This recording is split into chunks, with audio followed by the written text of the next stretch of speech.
Well, welcome to this sports showcase event on Hartford TV. I'm Don Morrison. My pleasure to be at Patterson Mill High School on a beautiful day for boys soccer.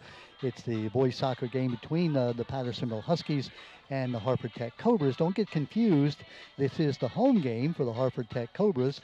They're playing here at Patterson Mill because the field is being resurfaced at Hartford Tech. So, though it's a home game for the Patterson Mill for the Tech Cobras, they're playing at Patterson Mill. Bob, we're looking at these two teams who have traditions of being powerhouses. Very good.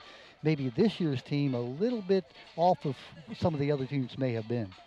Yeah, Patterson Mills had a history of being able to go deep in the state playoffs. And we saw last year that Hartford Tech made it all the way to the final before losing 1-0. Tough loss. Both teams graduated a lot of seniors, a lot of skill, and a lot of leadership, and they're both in the rebuilding phase. We're looking at the starting lineups here, where and each team is only starting 3 seniors, Yeah. but they're also starting 3 sophomores. Mhm. So that just tells you about where they're going to be in the next couple of years. They're going to be back in the driver's seat in a lot of the competition here in Hartford County. Yeah, and Hartford Tech is, despite the fact they're rebuilding, there's 4-1-1. They've lost to C. Milton Wright. They've tied Falston. 3 common opponents between these teams. Patterson Mill lost to Falston 5-1. Tech tied them at 1-1. Both teams lost to C. Milton. Patterson Mill lost 2-0. Tech lost 4-0. Hartford Tech beat Eastern Tech 3-2, while Patterson Mill lost to them 2-0. Now, comparative scores are just that, comparative scores. It's a different day. It's a different time. So you can't say, well, because one team beat that team and you lost to them, that means you should be the favorite. But I look at these two teams, Bob, as you said, very evenly matched teams that the game could go either way. Yeah, I've ref plenty of games where on the front side of they're playing during the course of a season, one team will win, and then the next game when they come back and play, the other team wins. So Yeah. again, it's the ball's round, and on any given day, it bounces any given way. I like that. The ball is round. See, that's why you're an analyst. You come up with all those things. I was thinking it was square. So good job. Good job. Patterson Mill 3-4 in the year. Speaking of Patterson Mill, Wes Rich, the only coach this team has ever known. He started their program back in 2005. You look at his record: 124, 75, and 4. The 2018 Class 1A state title champions. 5-time the Region 1A champion. So, Bob, you mentioned that this is a team that's used to going deep in the playoffs, especially in the 1A division. Yeah, they made it to the semifinals in 15 and 16. They made it to the final in 17. Didn't make it. They didn't win, but they finished that off in 18. So a great 4-year run. Mike Dempsey, the Hartford Tech coach, he's in his fourth season. Cobras are 35-19 in that time, and as you said, they went to the Class 2A state finals last year before losing 1-0. You look at the leading scorers. Josh Nago leads the Huskies in scoring. He's got 6 goals and an assist. Diego Peralta, the sophomore midfielder, has 4 goals and 5 assists. Last year's leading scorer, Vinny Wysong, had 17 goals and 4 assists. This year, Bobby's playing defense. If you were a coach, why would you take your leading scorer and move him back to defense? Well, I'm looking at who he has on the front line, and they are very capable of scoring themselves. And that kind of leadership, from the back, having a player with those kinds of skills that can move forward into the course of the game and move, is a tremendous advantage. You're not only just having him on the front end, you're having to be able to control the whole field.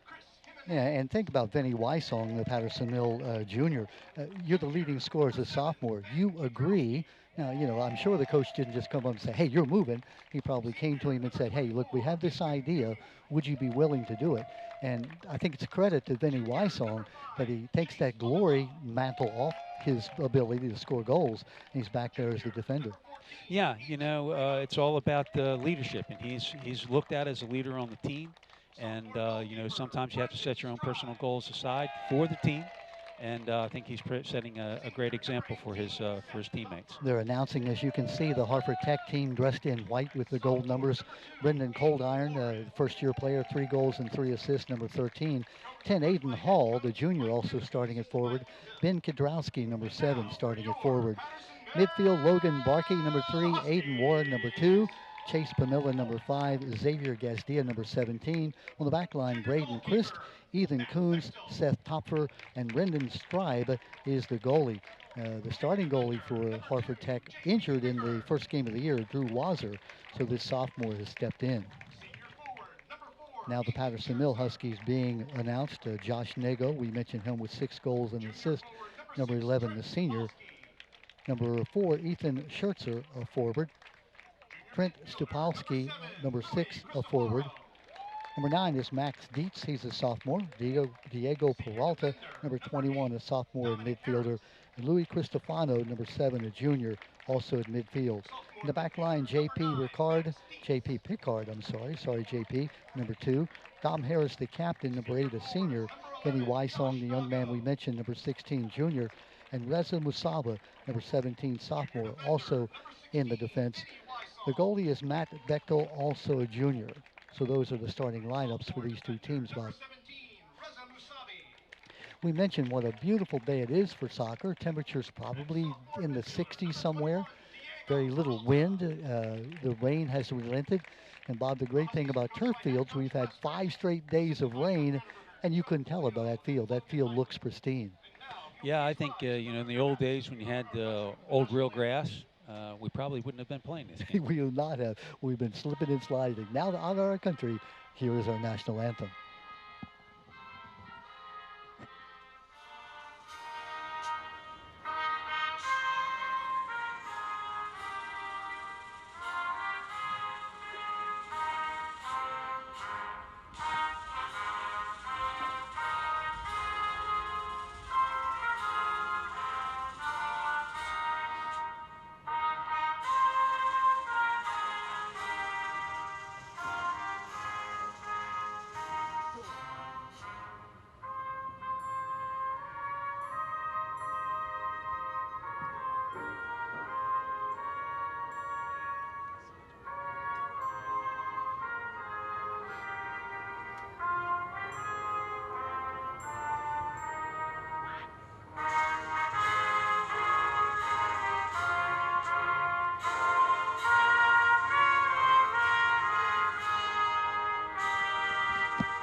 And we're ready to play this game. Again, the Patterson Mill Huskies dressed in their teal uniforms. Bob, we mentioned that it's really supposed to be a home game for Hartford Tech. Hartford Tech dressed in the white uniforms. You as an official are telling me that really the home team is always supposed to dress in the dark uniforms. Yeah, that's which is a change that happened about 3 or 4 years ago. It used to be in the rules, and this is National Federation, so this was countrywide, that the home team wore white. Well, teams are saying, hey, man, we would like to wear our school colors. Yeah. And so, the National Federation said, hey, okay, we understand that. So they changed the rules. So now the visiting team is supposed to wear all white, and the home team gets to wear their school colors. So the home team, in this case, is Hartford Tech wearing white, and the visiting team, Patterson Mill, wearing dark, the teal, but they're playing on their home field. I think I've confused everybody now. So just keep in mind, it is Patterson Mill in the teal uniforms, Hartford Tech in the white. Hartford Tech going from right to left here, 40-minute halves, and the Patterson Mill Huskies going from left to right. Just about ready for the start of this game. Again, 40-minute halves. These two teams looking for a win here. But each has 5 games left in the year. Bob, this is the time you begin to make that playoff push. Yeah, most of the time you've also run through your schedules. You've seen most of the teams at least one time. And now if you've had some deficiencies, this is the rest of the season to decide to pick things up, change course, and put yourself in a position to move forward. Well, we are underway now. That's Hartford Tech with the ball. Playing it in the backfield here, just trying to set it up. Bob, in the beginning of the game, what do you look for the two teams to be doing? Well, they're feeling each other out. Okay, one, they looked at each other and see what kind of setup they've got, and they're trying to establish their own dominance.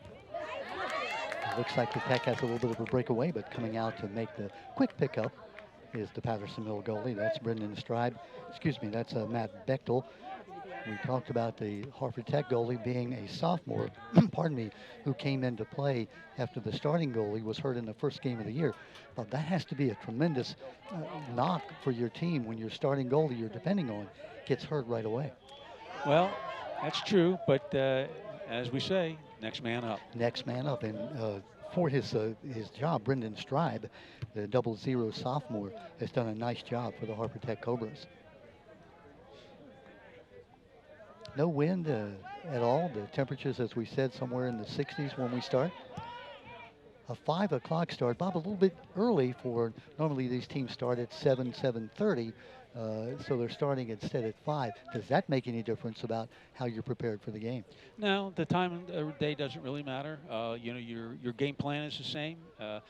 You know, occasionally because we've got sunlight, depending on the situation of your stadium, it could have an impact as far as you know, sun shining in a keeper's eyes, something like that. But that doesn't seem to be the case here. Neither team has really had a scoring opportunity yet. We're just about 2 minutes into the game. We talked about these two teams have had 3 common opponents, and they've varied results against those 3. Patterson-Mill 3-4, 4-1-1 Hartford Tech. Nice cross. Ball wouldn't have gone in the goal, but still coming out to make the save was Brendan Stride. Brendan wearing the purple jersey. Not a Hartford Tech color, so we're into colors here, Bob. Goalies are different, aren't they? They can wear what they want.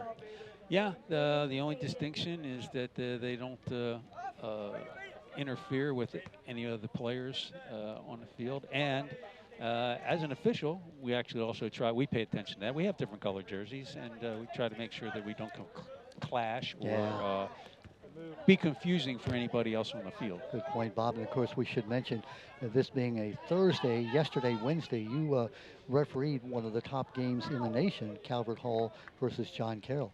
Yeah, they're ranked number 1 and 2 in the Baltimore metro area. It was a sort of a make-up game to see who was going to be best, because the first time they played earlier this year at John Carroll, it was a 3-3 tie, and it was the only non-win for Calvert Hall during the course of the season so far. Ball out in front, and there is a goal just like that. That ball was centered, and the goal was scored. Let's pick up a number. Number 7. Goal scored is number 7, and that is Ben Kudrowski. Kudrowski, who had a goal and 4 assists, now has 2 goals on the year, and just like that, Hartford Tech breaks on top at 36-49. Yeah, that was a clear right across the pass, right across the front of the goal, and he was in a perfect spot for it.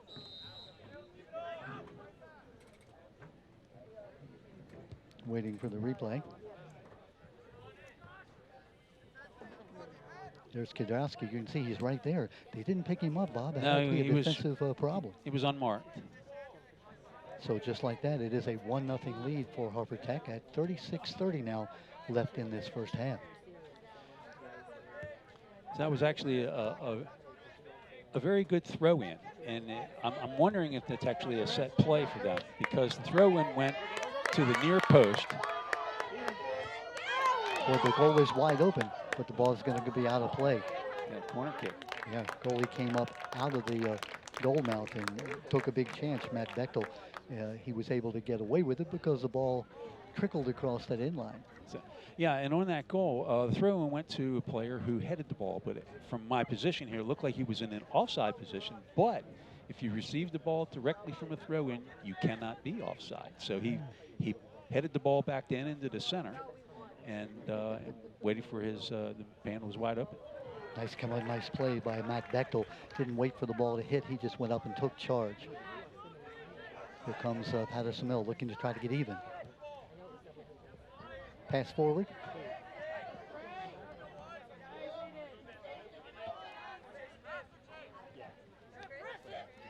I don't have maybe when they changed jerseys, we didn't get the number, but I don't have a number 1 on my list of players for Patterson-Mill. We'll see if we can find that young man's name. He may have changed jerseys as well.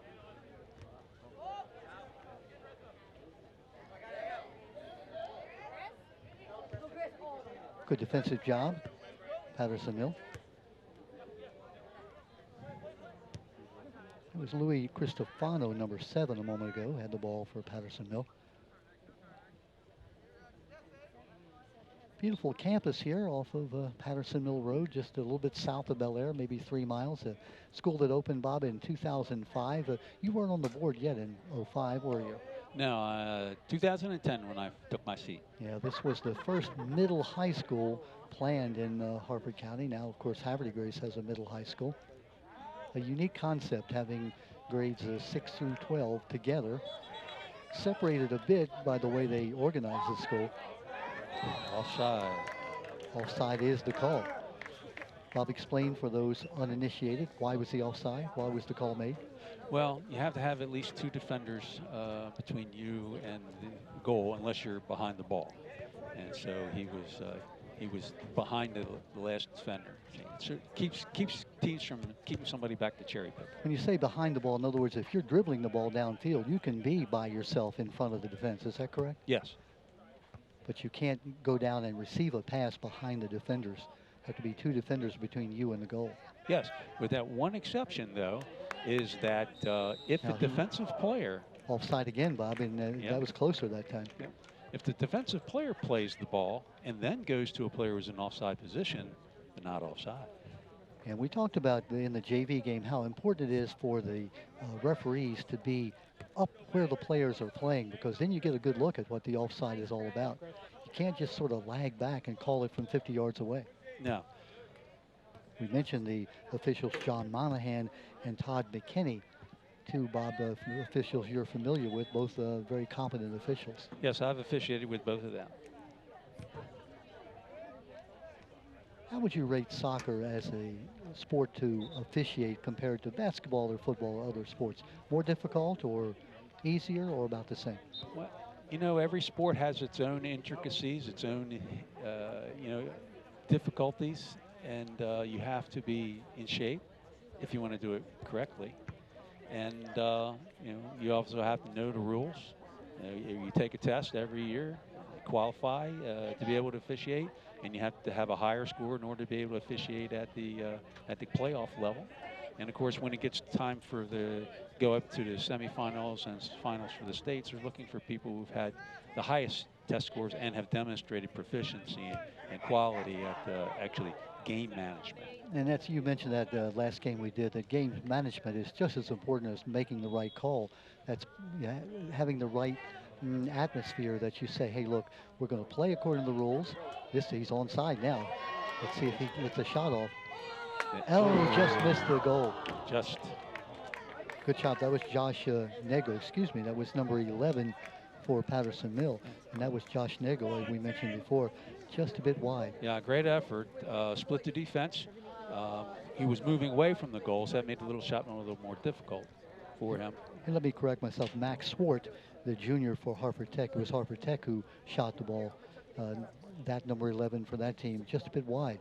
Probably had an open goal, didn't he, if he could have hit that post on the near side, on the far side. It's close. Yeah. Nice job of the goalie to come out and take the angle down, but it was a great job by Swart to be able to dribble the ball into position to get the shot. 1-0, as you see, that goal was scored at 36:49. Handball. For Harford Tech. Ben Kidrowski with the goal. Kidrowski, his first year on the varsity. You look at the players, Bob, and you mentioned it. Most all of them are first-year players. If you look at Harford Tech and Patterson Mill, you mentioned both in rebuilding mode, if you will. Yeah, but this, like I say, this is good for their program moving forward. These kids are getting a lot of experience, a lot of playing time this year, even the sophomores. Yeah. So you're going to have something to build on next year. And 3/4 of the way through the season, they're no longer rookies. No. They've seen it all now, and so if they're going to develop, then they are at this point. Here's Swart again. Let's see, the officials are going to call. Looked like they both went for the ball. Yeah, he called offside. He was waiting to see whether or not the player got involved. The player who was on an offside position actually got involved in the play. That was Todd McKinney who made that call. Yes. Here is the replay.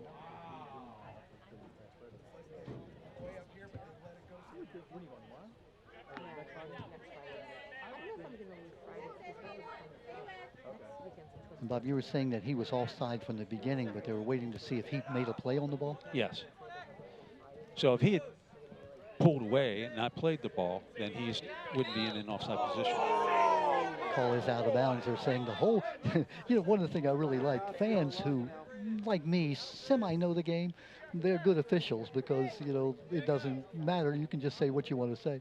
The whole ball has to be out of play, which is correct. That's true, but you know, we're up here where the stands are, and from our position, I would make that call. Yeah. But the referee was in a perfect position. He was Yeah. standing on a line. He has a perfect view right down the line, and the ball has to be completely over the line. Yeah. And it's the goal line here in the soccer.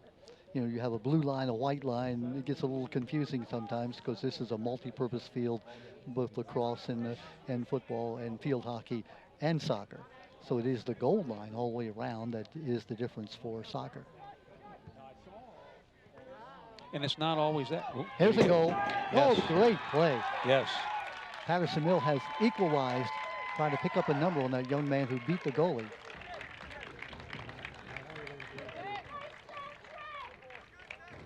Still don't pick up a number. Here's a playback you'll get a chance Number to 6. see. Yeah, we're saying it is number 6. That's Trent Stopolsky. Here's the replay. You'll see how it's one-on-one. And that's a great play, just beating the defender, and then the goalie had no chance at all. That was one-on-one, Bob. Yeah, the ball came in, and the defender reached for it. He just couldn't get it, and the offensive player was in perfect position. Two of them were both challenging for the ball, and he managed to be able to push it through. So we're 1-1. That goal at 28:45 by Trent Stopolsky, the junior. Just credit that to a great offensive play where he wanted it, was able to outmaneuver the defender. Boy, and the goalie, Bob, as you know, had absolutely no chance because he was already out away from the goal mouth. And so then it was just up to Stopolsky to be able to hit the ball to get it past him. And it looked like he hit that with the outside of his foot. Yeah.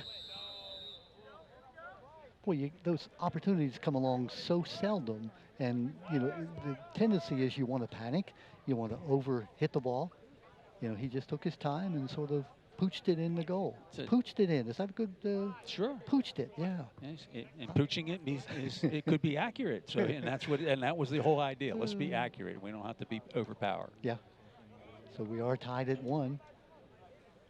27 minutes left here in this first half. Game starting at 5 o'clock. The lights are not on yet, but at some point as we get into the second half, we will assume that being an early fall day, we'll start getting the lights to take effect. Hartford Tech, they're redoing their turf field, and they thought they'd have it done by now, but with all the rain and delays, they're still having to play all their games that would normally be on their field away. Yeah, the construction on these fields is weather dependent. We ran into that problem in Joppatown several years ago. We were almost actually a year behind. It's like $1 million per field, I believe. It was then. I'm sure it's probably more expensive now. But again, it's expensive, yeah, but so well worth it in terms of, you mentioned, would we be playing today with all the rain we've had? Probably not. If we were, it would be a mud bag. You can see the field is very pristine. It's better for the players. They get true bounces. The ball rolls true. From a physical standpoint, it's easier on your body. Brilliant play by number 10, Aiden Hall. Aiden Hall was able to keep that ball in play. Out of play now. Aiden Hall, number 10, the junior, second year, 9 goals and 5 assists. He leads his team, the Hartford Tech Cobras, in goals scored. Good job keeping the ball in play for Hartford Tech. That was Chris Jimenez. Chris, just a sophomore, one of those sophomores, Bob, that you were mentioning. He's on the side. Oh, nice job coming out. Nice come out. It really was. Brendan Stride. Brendan said, I'm not going to wait around and see what happens. I'm coming out. Remember, we said he was a sophomore.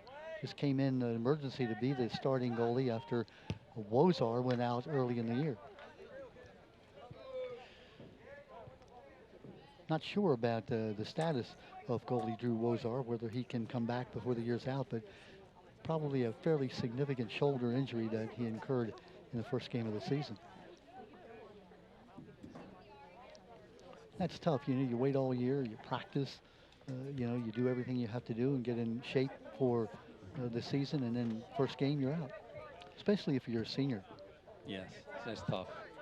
I experienced a thigh injury in my senior year, and it really cost me. I didn't get to play a whole lot. Of course, great defensive play by Hartford Tech, keeping the ball out of its defensive area.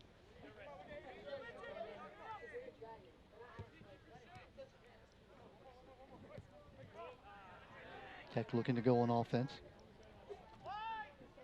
The number 2 is Aiden Warren, sophomore. Free for the shot. Oh, great job coming out by Stride. Keeper's making some really good plays here. He really has. And again, it shows, Bob, you can't lay back. No. You know, he who hesitates is lost. That's it. Remember, that's going to be somewhere you'll see that in a quotation. I think I'll take credit for it. He who hesitates. Oh, you're telling me somebody already did that? Dang. I hate to Late bust, again. I hate to bust your bubble. Late again. Story of my life. Thought I had myself something would be in the quotation book. He who hesitates is lost. Ah, still applies. Good effort. Good defensive effort as well. 2 defenders on the 1 offensive player. Yeah, don't allow him to turn. That's the last thing you want to do is allow the offensive player to turn so you can actually you know, be facing the ball in order to be able to strike it. And doing it, Bob, without fouling him. Yes, because those people, they were in box at that point. So, Yeah. yes, that's the last thing you need to do is create a foul situation. Yeah. Because that's a penalty kick. Be aggressive, but be aggressive under control. Another quote, then. Be aggressive, but be under control. Here comes Tech. Young man is onside now. He's open. And the shot is good. Okay, that was a perfect example of a foul that occurred, but the referee allowed it to go on because the offensive player maintained control. The last thing he wants to do is blow that whistle, stop the play, take the goal opportunity away. And here you'll see it. I think it's Aiden Hall, number 10. Boy, he is being harassed, being jumped on his back, stays active, and shoots the ball right past the goalie for the goal, past Matt Bechtel. What a play by Aiden Hall. And great officiating, I have to say that. Great officiating. It was, yeah, because he had every right to call the foul at that point. But like you said, he wanted to wait. The guy had an advantage, a chance to score, and he allowed him to do it. So at 23 minutes, Aiden Hall scores the goal to put the Tech Cobras up by 2-1. And all the goals we've seen so far, these are long push passes. And so, like an example we saw at Foston and Bel Air the other night is that Foston worked a control game. They built out of the back, controlled all the way up through the front. And we saw kind of the opposite from Bel Air. They were playing the long ball and trying to split the defense.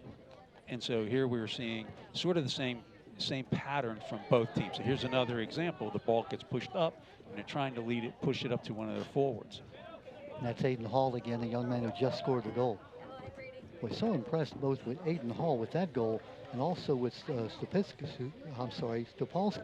Trent Stopolsky for Patterson Mill. Both of them one-on-one, beat their defender, and then the goalie was really, he just had no chance at all. Especially the goal that just scored by Aiden Hall. I mean, he was being harassed. The defender was on his back, was sort of kicking him. The defender knew he was in trouble. He had to do something to prevent him from scoring. But Hall ignored all that pressure and made the goal. In reality, he's probably, the defender is very lucky that the player scored, because that very easily could have been a red card for denying an obvious goal-scoring opportunity. Good point. So that could be a red card. It doesn't have to be a particularly violent foul, but the fact that he was controlling him, keeping him from scoring when he had the scoring opening, you're saying that could be a red card? Absolutely. Well, because he was the last defender.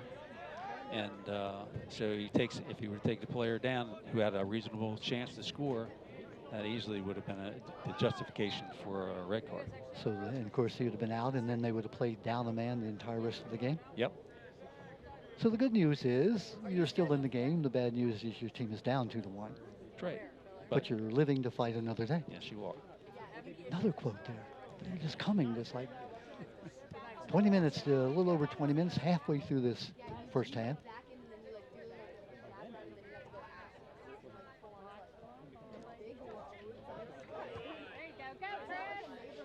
Here come the Cobras. Paul looking for that pass, didn't get it. Looking, try to cut through the defense there.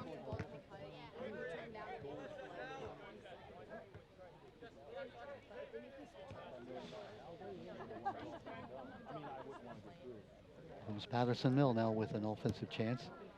Long shot from about the 40-yard line. That was a 50-yard field goal. Yeah, it was right through the uprights. Except in this game, it doesn't count for 3 points. It just gives the ball back to the other team. But that ball was really hit well. Yes. You saw the goalie was a little bit nervous. That ball was beginning to sink. What's it, Bob? Is it 9 feet tall, the goal? 8 feet. 8 feet tall. So, you know, if you're a 6 foot tall young man, you know, it's a possibility the ball could go right over your head. I've seen it.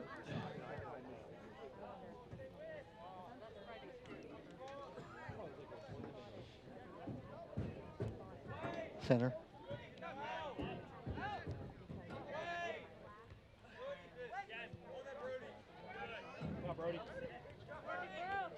It looked like the defender was hanging on. No call. Soccer's a contact sport, but all contact's not a foul. And so sometimes we'll see, you know, contact, we'll see some holding, we'll see a little bit of pushing. And if referee decides that it's not significant and it doesn't really impede the other player's ability to get to the ball or play the ball, then they won't call it. The idea is we want players to play. We don't want to be blowing the whistle constantly and stopping play. The goal of soccer is continuous play.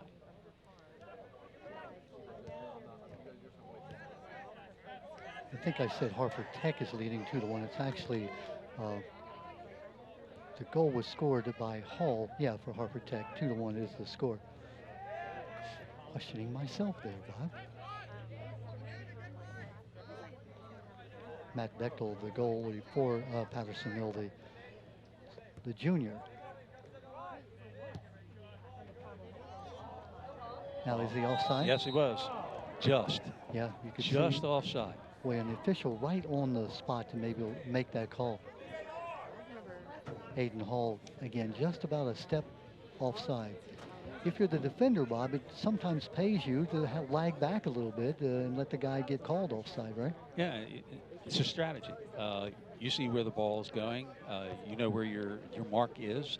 And so you anticipate and pull up and you try to create this offside trap. However, live and die by the trap. Yes. Because if you misplay it, if you mistime it, then you've let the other player go completely unopposed right into the goal. And then people say, what in the world are you doing? Contact there, no call. Ball goes out of play. It will be a goal kick. 17 minutes coming up on the 17-minute mark. We just saw the Hartford Tech Athletic Director, Paul Danielle, come and take a seat in the stands. Paul Danielle, the baseball coach at Hartford Tech.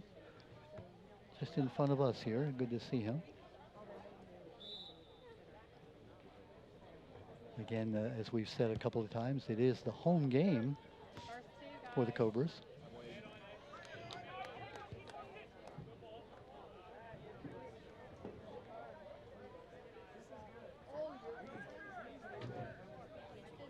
Matt Bechtel, junior goalie. It's kind of interesting. A number of the players on this team, Ethan Schertzer for Patterson Mill. His brother, Christian, was on that state title team back in 2018, as was Brian Pickard, the brother of J.P. Pickard, who's on the team now, back in 2018. It's not that long ago. No, but now it appears that one brother's going to have bragging rights over the other. Yeah. Interesting, too, Wes Rich, we mentioned the coach. His son Isaac was on that 1A team as well. The state title team. But what a thrill to be the coach of your, not only your team, but have your son play on that team and win a state title. Yeah, quite proud papa, I guess. And speaking of, the daughter, Wes Rich's daughter, scored the winning goal last week against C. Milton Wright on the girls' soccer team for Patterson Mills. So Wes Rich has a rich connection. Sorry about that. Nice job coming out and making the save.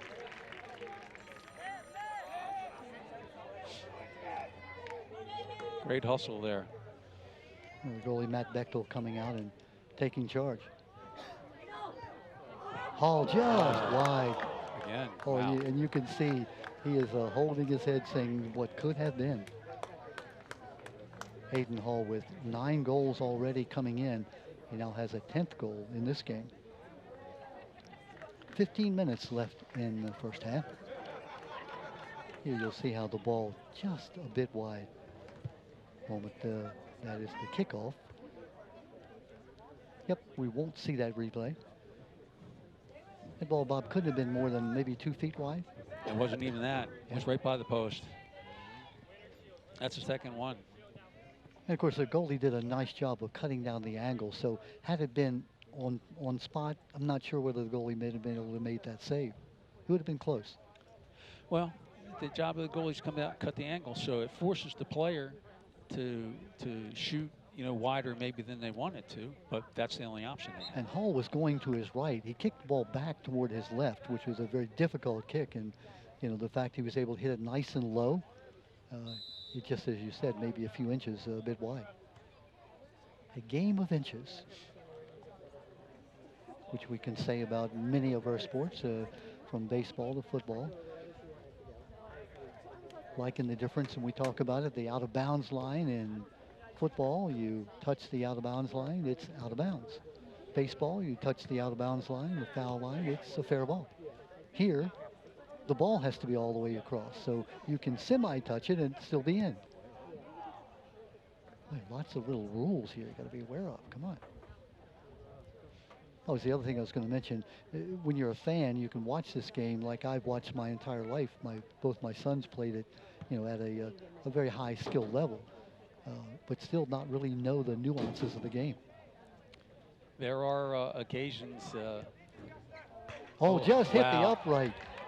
I should say the crossbar. Wow. That ball was. I think he may have got a finger on that ball. That ball was hit hard, and another 2 or 3 inches lower, that would have been a goal. Score remains Hartford Tech with the lead. Offside again. Yep, 2 players offside that time.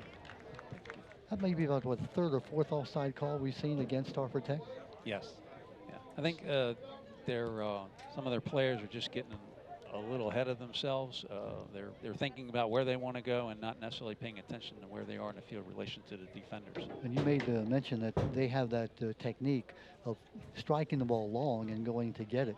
And so, like you said, you've got to be a little careful not to go ahead of the defenders.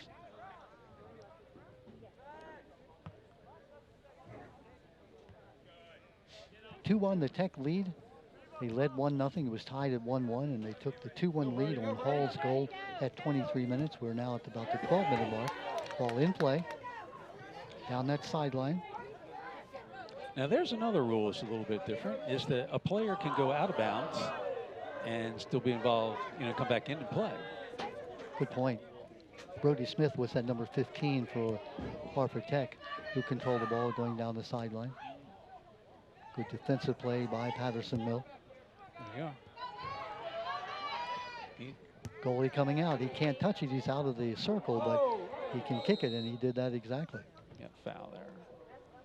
Bob, explain the circle that you see in front of the goalie. When can he touch the ball? When can he not? The circle you're talking about, the blue circle? Actually, no, I'm talking about where can the goalie touch the ball, where can he not with his hands? Anywhere inside what we call the penalty box. Which is that square. Yeah, the second square. There are 2 squares. You've got the goal box, and then you've got the penalty box. And so the goal box is 6 yards out from the goal line. Good defensive play by Patterson Mill. The penalty box is a little further out. Yeah. So he can touch the ball anywhere inside there. Inside the second goal box. Yep, the largest goal box. Yeah, yeah. Hopefully that makes sense. The penalty box, what's the difference inside that penalty box? If a penalty occurs there? Penalty kick. Yeah. If it's a foul by the defensive team. Now outside in that larger box, if the penalty occurs, if the foul occurs, then it's not a penalty kick? No, it's still a penalty kick even in the larger box. Okay. The goal box really is just where they put the ball down when they take goal kicks to clear the ball out. Or if there's been a foul inside the goal box, they if a foul was like 1 foot in front of the goal line, they would bring it out to the 6-yard line, put it on the goal box.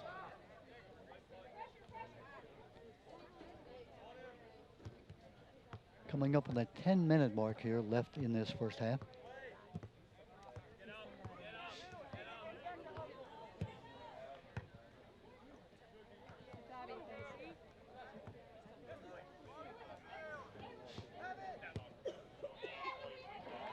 Nice hit on the ball. Good save by Brendan Stribe. Brendan, we keep mentioning a sophomore who was pressed into duty as the starting goalie after starting goalie Drew Wozar went down with that shoulder injury. Give him a lot of credit. He has 2 shutouts already this year. Now, maybe it was against, not the strongest competition, but still, having shutouts is a goalie's job. Clean sheet. Like to see him. Hartford Tech 4-1-1 on the year, looking to go to 5-1-1.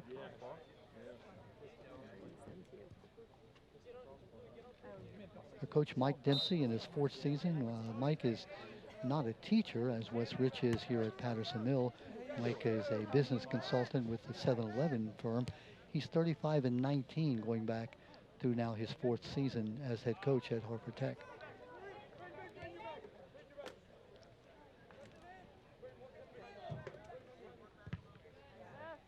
Interesting, Bob, go back many, many years and you had to be a teacher to be a coach. So about 35, 40 years ago, they started allowing non-teachers to become coaches, which I think has been a great move because you get people who maybe played the game or experts at the game who can come in and coach it on a high level. Yeah, that's it's been an advantage. I still think that there's a requirement that some staff member be associated with the team, either as an assistant coach or some other manner. Yeah, because then you're responsible in terms of liability, right. Being an employee of the school system. So there's room for both, and I believe, at least in my day, going back many years, if you were a staff member, you had the first option. Yes. So the emergency coach is called the temporary emergency coach, because you are temporarily the head coach until somebody on the staff says, hey, I want to do the job. Yeah, the staff members have first choice. So if you have someone on staff that wants the job and is qualified for qualified, yep. They get first preference. I know principals have to make that decision, what is best for the kids. And best for the kids is, who could do the best job as the coach. Inside now, 7.5 minutes left in the first half. Bob Frisch, Don Morrison with you here at Patterson Mill. A Thursday afternoon. The rain has finally stopped after 5 days. I was starting my arc, Bob. I was just getting the materials together when this Ian finally cleared out and it stopped raining on us.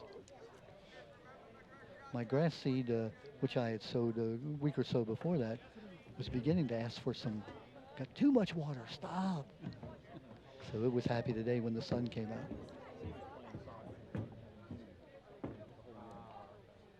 Inside 7 minutes left. Well, that's a nice boot coming out and making that catch. Well, that's like the outfielder who has that long fly ball. And you're waiting, when is it going to come down? Goalie Matt Bechtel who made that catch. And you saw, Bob, he was a little nervous. He caught it with his body.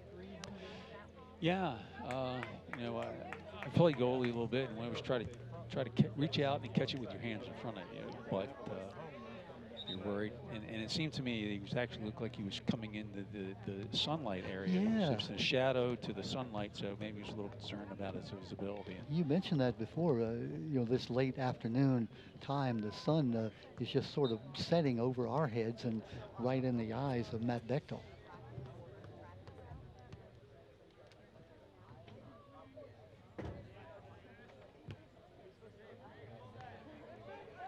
There's a chance for a center. Oh, nice job. Good defensive job by Hartford Tech. Yes. It looked like Brandon Christen, number 9, who came out and made that defensive play. This is Aiden Hall again. Yeah, good defense there, number 8.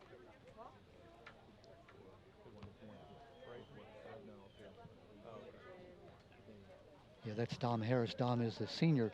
He's one of the few seniors on the team for Patterson Mill, the captain of the team. Doing just what a captain should do.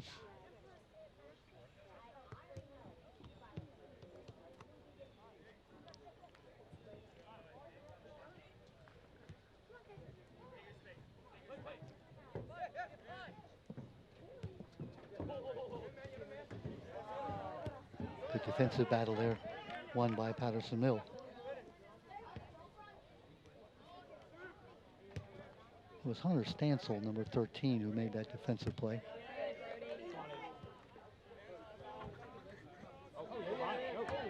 Ball goes down. Bob, I see you shaking your head yes. Yeah, I mean, it wasn't a deliberate foul. I mean, there was no intent to foul, but the number 8 is slowing down to be able to get to the ball, and 10, he's got a full head of speed and just kind of runs over him a little bit. So Dom Harrison, number 8, 10, Aiden Hall. I think the two of them are going to be seeing a lot of each other the rest of the game. I agree. Aiden Hall, of course, the leading scorer on either team, 9 goals coming in, already has 1 goal here today. Hall, a junior, second year on the varsity.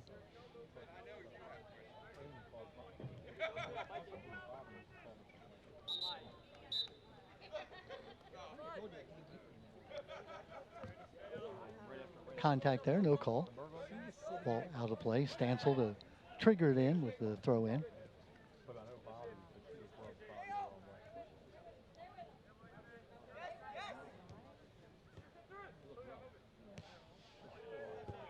Huskies trying to set something up. Stansel.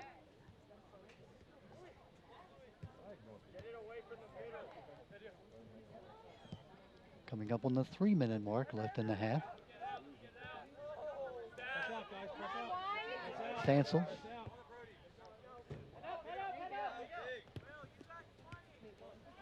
Out of play, it will be Hartford Tech ball.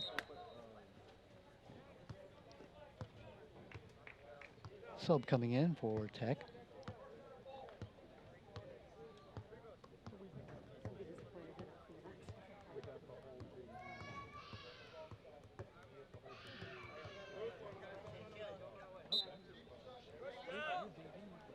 Inside 3 minutes.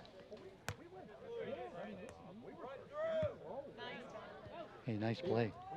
Young man who just came in the ball game for Hartford Tech. Who's number 8, Jonathan Portillo.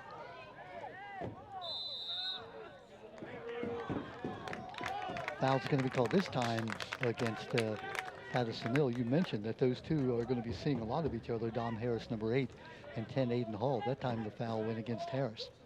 Yeah, I've been watching the two of them, and while on the roster, it shows a particular position for Dom Harrison playing inside left back. He's been following Aiden all around the field. Ball is free in front of the net. Good job there by Patterson Mill to kick it out. Danger zone.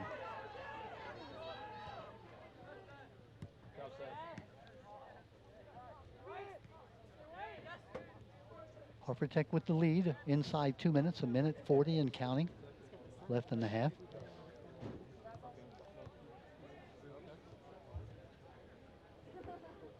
Nice throw in. But that's such a weapon, Bob. If you got somebody with a good throw who can throw it, like 20 or 30 yards, hit a man on the move. Yep. That's and this throw comes right almost to the goal mouth. Trying to see his number from way across the field there. It looks like number 7. Number 7 for Hartford Tech. And that's Ben Kidrowski. Kidrowski, who got the first goal for Hartford Tech. Making those great throws. Coming up on the 1-minute mark now, left in the first half. Inside a minute.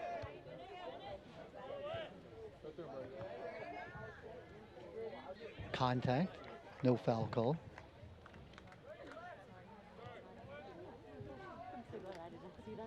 Hall and Harris.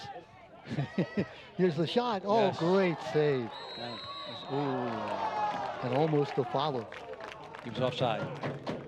Great save by Matt Bechtel. And the offside is called, which eliminated any chance for that second goal. That ball was really stung. Bechtel making a nice save. Keeps the score right where it is with 21 seconds. What a backbreaker that would be if Tech had been able to score their third goal inside the last 30 seconds.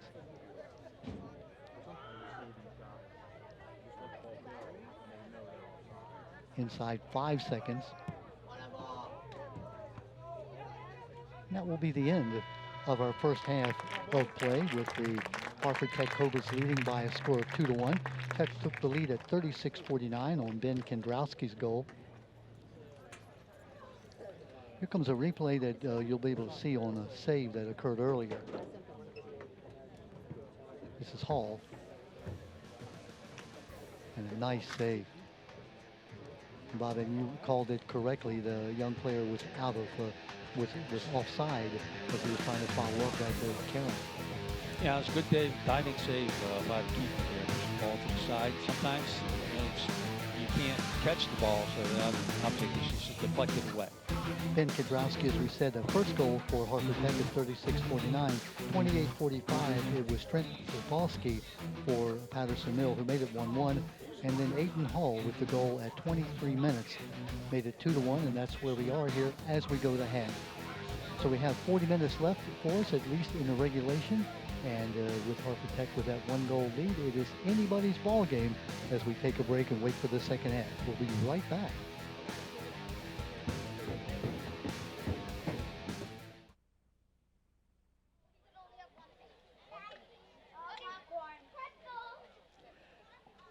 We're back at Patterson Mill High School. Just pretend we're at Hartford Tech. Oh, we went through that again. Let me not confuse people. The home game for Hartford Tech. Had a chance to talk to Paul Danielle, the excellent athletic director at Hartford Tech, who came over to be part of this. Again, because of the Hartford Tech field reconstruction, the home game for Hartford Tech being played at Patterson Mill. Hartford Tech leading at halftime 2-1. Bob, if I could assess just on my non-expert look at this game, Hartford Tech has dominated. They seem to have had control of the ball. They've had the better shots. Patterson Mill has been playing mostly defense. They had the one own goal scored by Stupaski that was really kept them in the ball game. They're down 2-1. Could have been down further than that at halftime. Yeah, Tech has had more of control in the midfield, but at the same time, they've had several chances over the top. They were playing their obviously their skill player, the number one skill player is up top, and he's made several threatening runs and had a couple of really close calls as far as goals being scored up there. Speaking of Aiden Hall, the junior, 9 goals last year. He already has 1 goal here today. I shouldn't say 9 goals last year, 9 goals coming in. So he now has 10 for the season. He's number 10. And Bob, you mentioned he and Dom Harris, number 8. Even though Dom Harris has a position to play, it almost looks like he's playing a marked man against Aiden Hall, because we've seen 8 in the teal against 10 in the white almost on every play. Yeah, he's pretty much shadowing him across the back of the field here. But at the same time, what we saw in the first half is that the Huskies have had their chances. Yeah, they have had been able to pack the box and had a few good opportunities. And we'll see how the teams adjust in the half. Yeah, I always have fun at halftime where the coaches make adjustments and so forth, and the players have a chance to really see what the other team is doing. What's the call?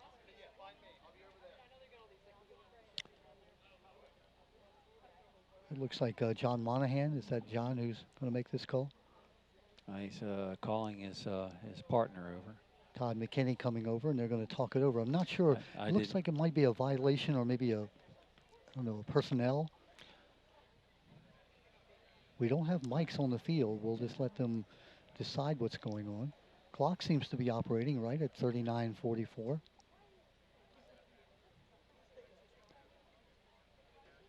Officials part ways, and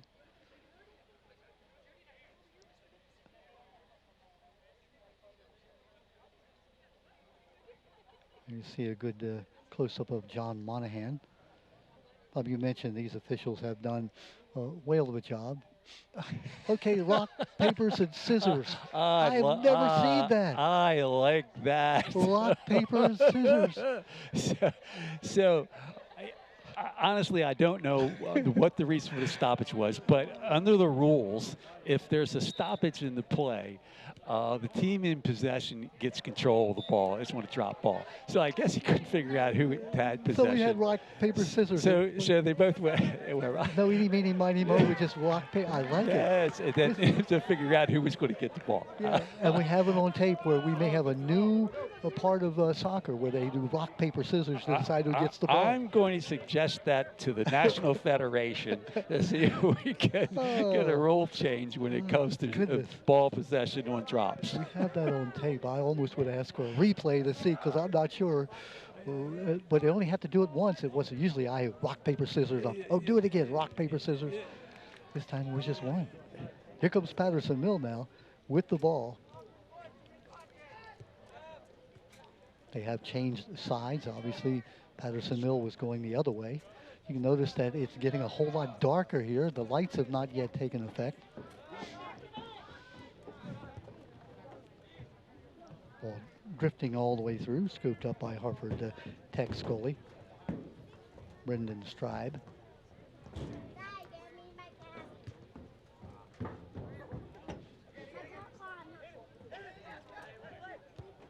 Here come the Cobras. Aiden Warren, the sophomore, number 2, had the ball momentarily. Going out of bounds, it'll be a throw-in for Tech. Cobras leading by 2-1. The goal scored at 36:49 by Kudrowski and 23 minutes by Hall. Stopolsky, the goal for Patterson Mill, scored at 28:45.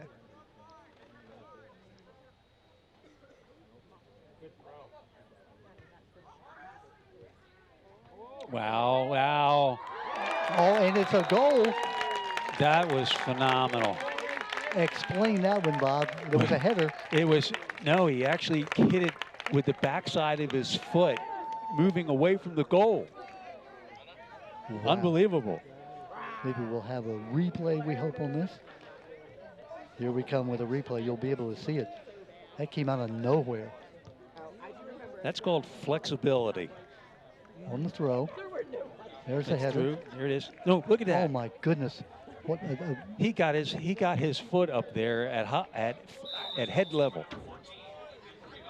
And that goal was by Hartford Tech's number 14, Prevost, and he wasn't even in our starting lineup. Ethan Prevost, the junior, who gets the goal at 37 minutes and 51 seconds, and so like that, it is now a 3-1 lead for Tech.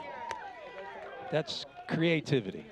We have seen some fantastic one-on-one goals, and that just was, it's amazing to be able to back foot the ball.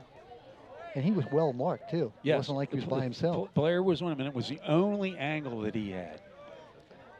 The throw in followed by the header coming to Prevost, who was able to back foot the ball. Is that a proper term? He back footed it? It works for me.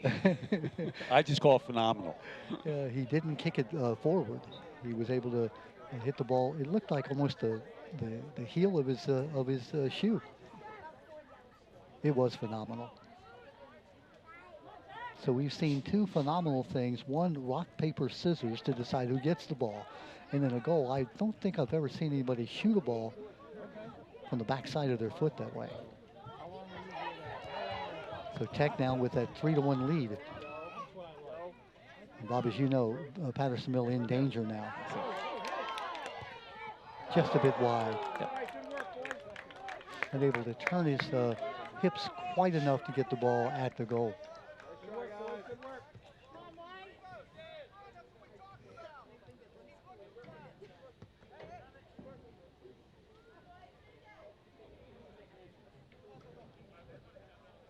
Hartford Tech's number 14. That was the young man who just scored that goal, Ethan Prevost. So he had a goal and then a chance within the next minute and a half to score what would have been another phenomenal goal. Problem I mentioned was you're down 3-1, and that's bad. But 4-1, boy, that's hard to come back from. Yeah, they can't afford to give up anymore. Need a goal right here, do the Huskies. Had the game tied at 28:45, and that goal by Aiden Hall at the midway point, 23 minutes left in the first half. And then 37:51 left. It was Ethan Prevost with a phenomenal goal, one-on-one. Nice throw in and a nice head, but then it came to Prevost, and probably looked like to me that the play was pretty much over because he was really well marked. Yeah, he was facing away from the goal. He was well marked, and it's just like I said, to have that kind of flexibility to get your leg up that high. A little bit of luck in there, you have to admit, but just the creativity of the effort. I remember we were playing a game, let's go back 60 years, and I do remember it. It was in double overtime, and someone who shall remain nameless hit a shot from about 30 feet to Edgewood beat Haverty Grace. So the next day in gym class, the person who made that shot was challenged to make it again without anybody guarding him. Should I tell you that he shot the ball 20 times and never came close? But it all matters. He made it when it counted. That's it. Yeah. That kick was a bit high. No contact.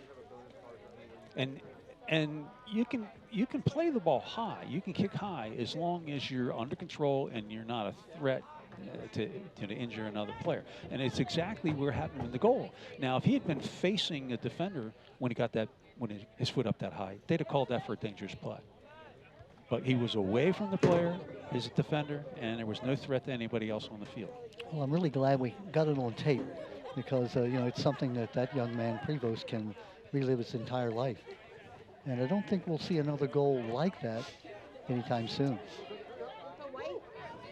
Nice job by Hall, but it looks like Hall comes up a little bit gimpy, holding his left calf. Little contact there, but it wasn't anything that would you consider it being a foul at that point. Hayden Hall able to walk it off. But that would be a key loss for Hartford Tech if Hall wasn't able to go. He's looking to his sideline. Yeah, he looks like he's good to go. Yeah. It was a bit of a cramp or what, but he reached down and grabbed that left calf. There you see him, and there you see that familiar combo. Number 8 for Patterson Mill, Dom Harris, and number 10, Aiden Hall for Hartford Tech. Oh, I think he's okay. Now he grabs that leg again, does Hall as he goes down. Right. I think it might be, it looks like a cramp. His teammate gonna push that those toes up, and that's an indication that he's cramping up in his left calf. It's really not hot. Normally you see those kind of things. Yellow card is going to be given, so he's going to go sit out. Yeah, he was late and he was from behind. Had no real play on that ball and fouled the player. So it's an appropriate yellow card. And Bob, as you explained last game, 2 yellow cards make a red. So when he comes back in, Hall will have to be careful because if he gets another yellow card, not only is he out, but the team has to play a man down. Right, and then the player has to sit out the next game as well. Wow.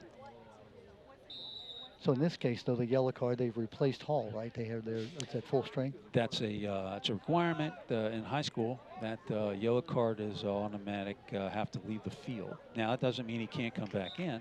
But you can substitute for him. So we're still 11 on 11. Yes. Whereas if it were a red card, it would be 11 on 10. Yes.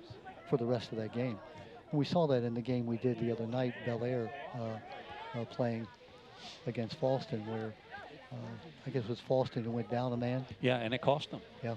It cost them because Bel Air was able to score they were shorthanded, and it was one of their better players that Falston was red carded. Yeah. Of course, that was in overtime with about maybe 10 seconds or 15 seconds left in the first overtime in that key match between Bel Air and Falston. Yes. This game 3-1, as you see on your TV screen. It was tied midway of the first half. Hartford Tech took the lead at 23 minutes left in the half, and now they've added to it on that goal by Prevost at 37:51. Hawks looking to go, I should say the Cobras looking to go 5-1-1 on the year. They only lost to C. Milton. Cut through. Yep, good call, Bob. No foul there. Contact and good sportsmanship as the defender helps up the young man who almost had a chance for a goal.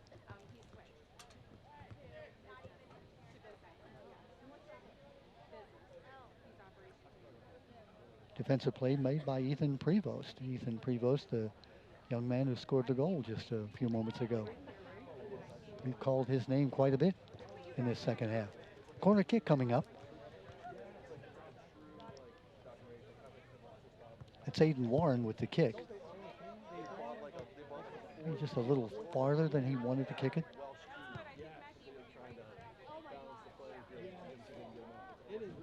Ideally, you want to try to put that ball right out of the penalty mark. It makes it too far for the keeper usually to come out and get it. But not so far away that you can't have a good shot on goal. So dodging the bullet for the time being, Patterson-Mill. Coming up on the 30-minute mark, we're 1/4 of the way through the second half.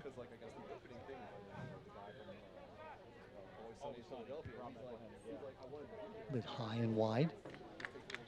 Worth a shot, Bob. What do you think? If you don't shoot, you can't score. There's another quote. Remember that one. If you don't shoot, you can't score. I had a teammate that played with me in college who he said, you know, just let me handle the ball one time before you shoot. Well, if you passed the ball to this gentleman, it was going up. You would never see it again. Just pass me the ball one time before you shoot. He led the league in scoring. I won't tell you what his percentage was, but we used to ice his arm down after the game because he would shoot a lot.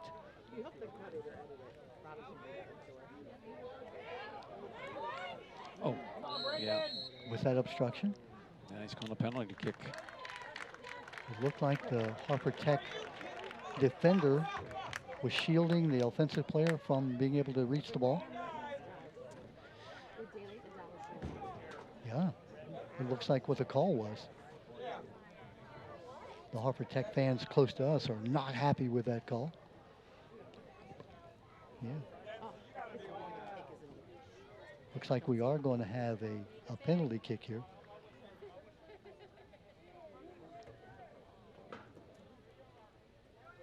So Patterson-Mill will get the opportunity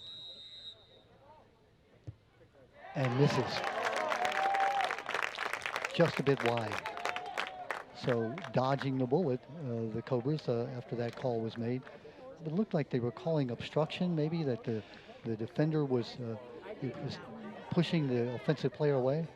Here, we'll get to see the replay, and you'll be able to judge for yourself.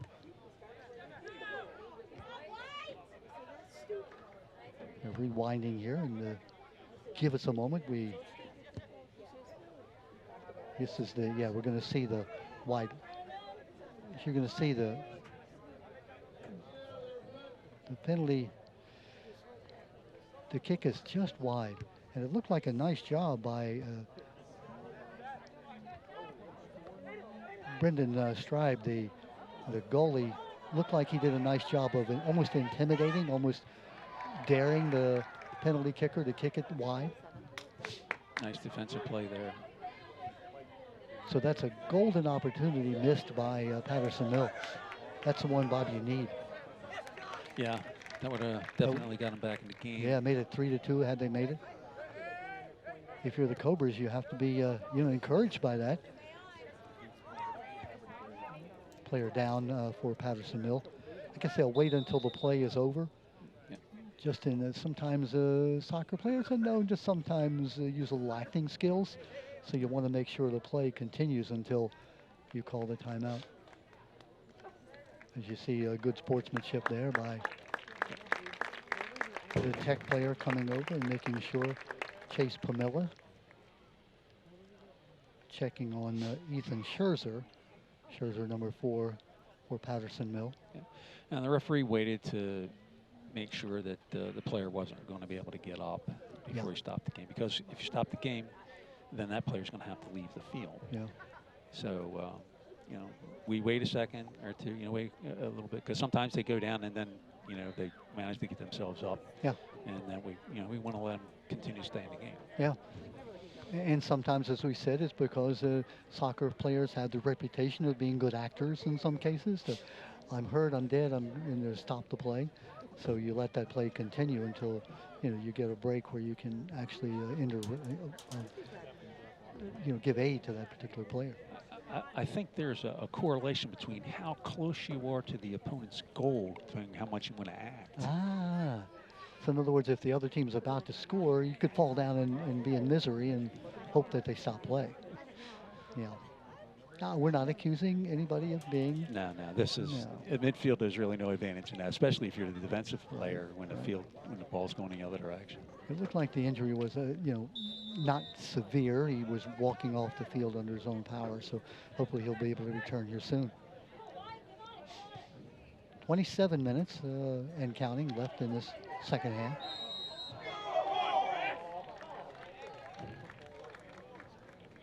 Just outside the box. Bob, you've heard that call as a referee. Ref, what are you doing? What are you doing? You hear that call quite often, right? Yeah, well, from fans. Well, you hear it. I've gotten to the point where all I hear is muffles. You wear like earplugs in your ears? No. I really don't pay too much attention to the crowd. Yep. But it's what fans are here for. They're fans of the game, Sure. short for fanatics. So they see the game through the lens of their team. Here comes a kick, an attempt here for a chance to score. This is a Wysong. Nice stop by Stribe. Yeah. What's the call there, Bob? Well, he got the ball. I think the Husky players are moving and might have touched the ball after the goalie had control of it. So that's a foul at that point. Once a keeper has control of the ball, you got to let him alone. But there are plenty of times where the ball comes in and the keeper, gets his hands on the ball, but he doesn't control it. That's it. That's free. Yeah. It's wide open, and anybody can continue to play for that ball. Benny Wysong, who had that kick, of course, he's the young man we talked about. Here's a breakaway. Yeah, same one too. And it's a goal. Just gets in the corner. No, it was wide, but now it's a penalty kick. Oh, yeah, it is wide. It looked like to me it went into the corner. And now here's just a bit wide. It did not go in and confirmed. No, went to the side. Yeah. Just wide. Boy, that was very close. And that.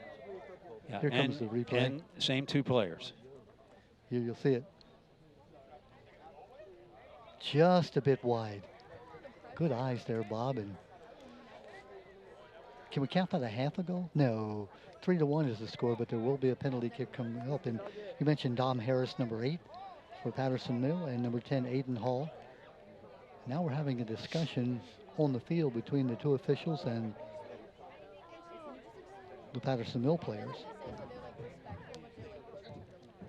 I'm sure the Patterson Mill players are probably saying that he got the ball. The player, number 8, touched the ball. But from the referee's perspective, it wasn't so. Here comes the penalty kick. And this time, hit high into the net. That's Hall again. Yes. Aiden Hall hitting it where the defender, Matt Bechtel, the goalie, had no chance to stop it. That was a nice goal. Yeah, high, up in the corner. The hardest place for a keeper to try to stop. So here's Hall, you'll see on this shot. Beautiful shot. As you said, Bob, just almost impossible for a goalie to make that save, Matt Bechtel. So for Hall, that's his second goal of the game. This one coming at 25-40 on a penalty kick. And that now makes it 4-1 for the Cobras. So you had Patterson Mill with a chance on a penalty kick. They didn't convert. Hartford Tech with a chance, and they do convert. So instead of it being, a close game at 3-2, now it's 4-1. And now if you're Patterson Mill, Bob, you really have to dig deep. You have to push numbers forward. You really don't have any choice.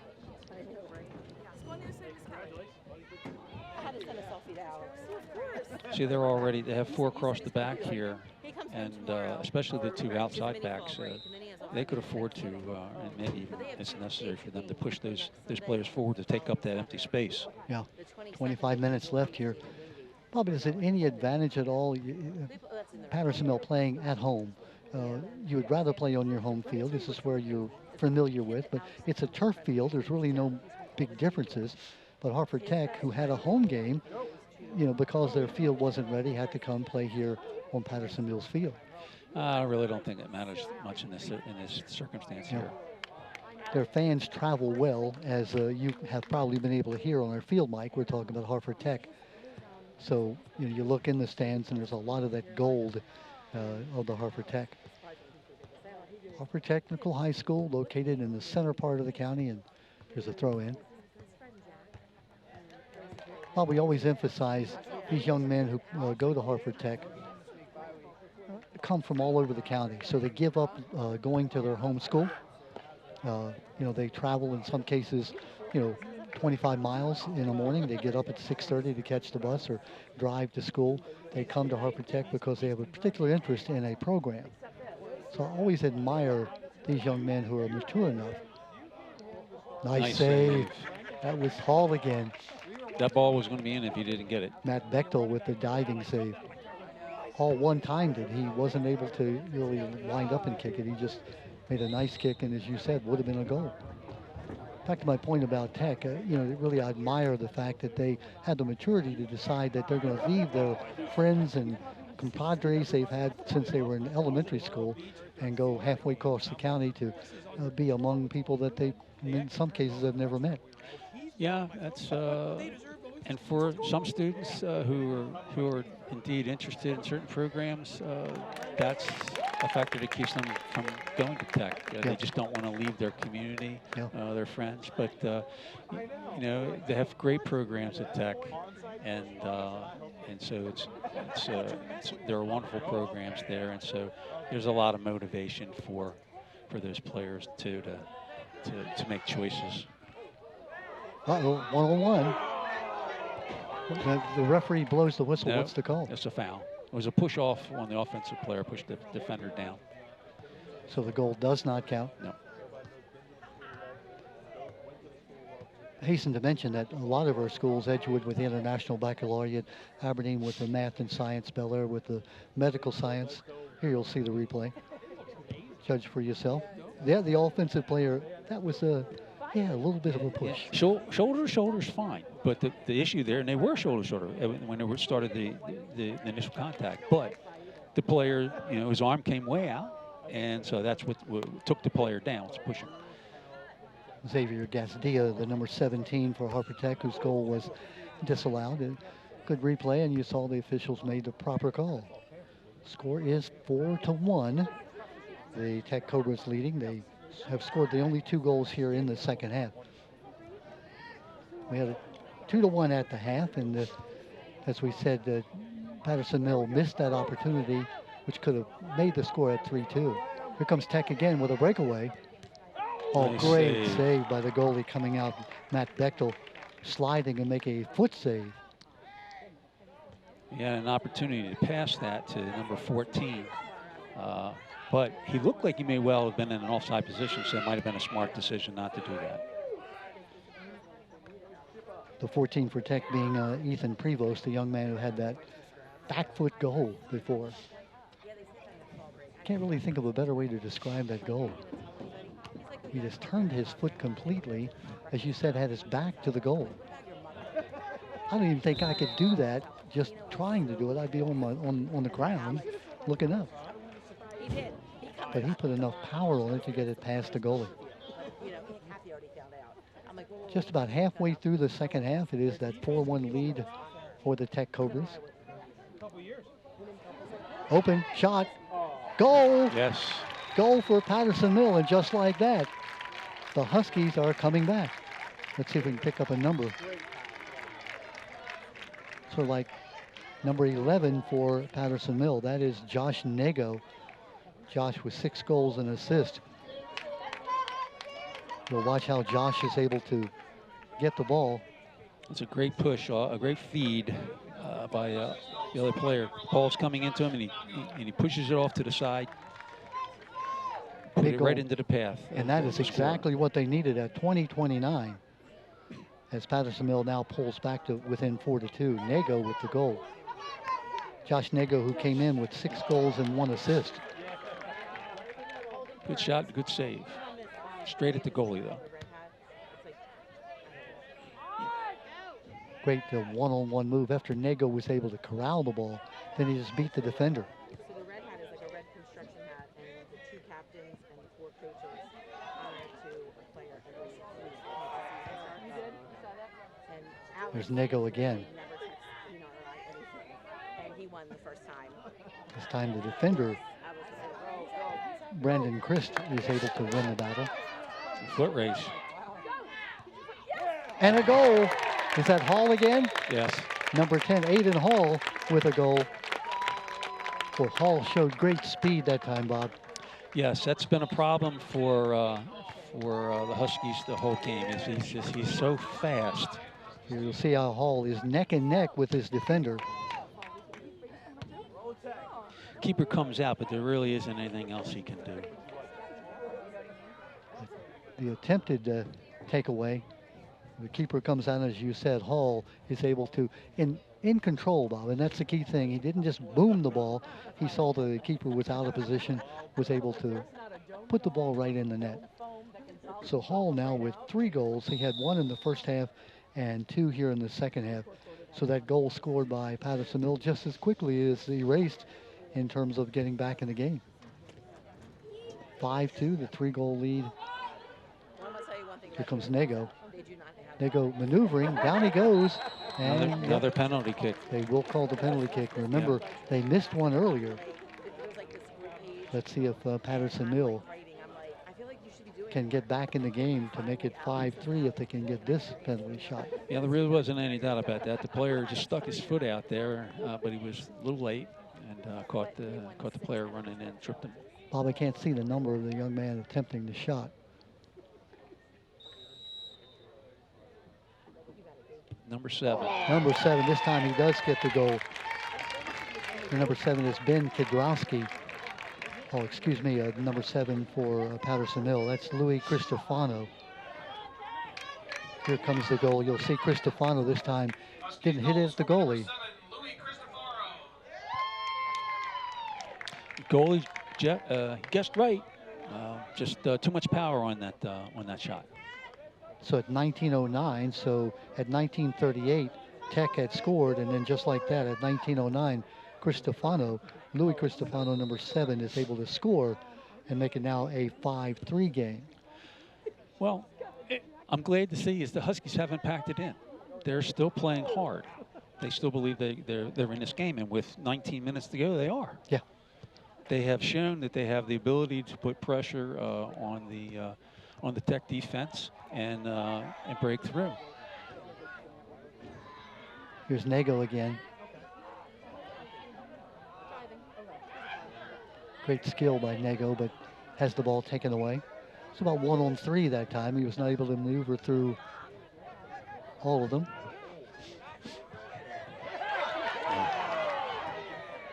Trying to corral the ball.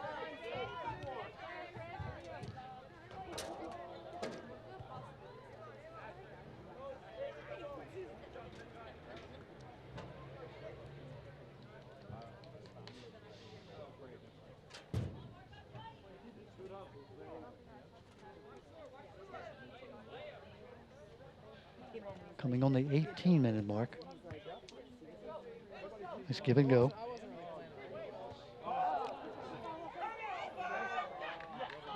Good job coming out to make that save. Patterson Mills, Matt Bechtel. Xavier Gastia, number 17 for Hartford Tech. Now the lights are on here and beginning to have a little bit of effect. You're at that sort of twilight time. Baseball player, Bob, wouldn't be really happy playing in this time of night. Soccer players, nah, doesn't matter that much. What do you think? No, ball's big enough to be able to see. Probably glad that the sun, as we mentioned, was in the eyes of the goalkeeper earlier, so that's not a problem. This game started at 5 o'clock rather than the normal 7 start time. A bit unusual for varsity players, partially because being played on the Patterson Mill field and as the home game for Tech.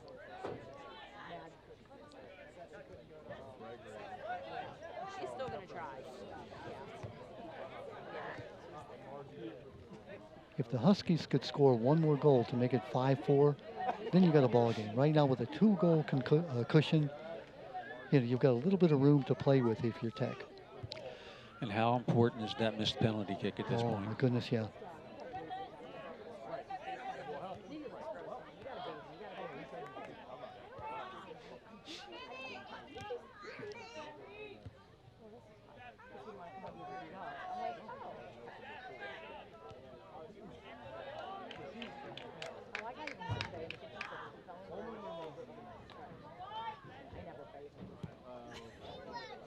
Here come the Huskies.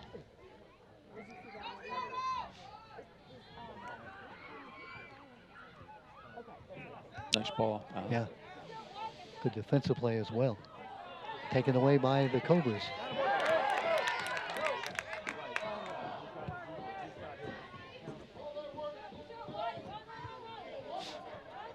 Oh, nice little back foot kick. And a good defensive play as well. Really impressed with Nego, his foot skills, Josh Nego, for the Huskies. And that player down. Again, officials doing a nice job waiting until the play was over and player was not in distress. Coach coming out. Also, we have trainers on hand in case they're needed. So, and Bob, going back to my day when I was coaching and I was my own trainer, I lived in fear of someone getting injured that I would have to take care of, and my medical training is somewhat suspect. Looks like an ankle injury.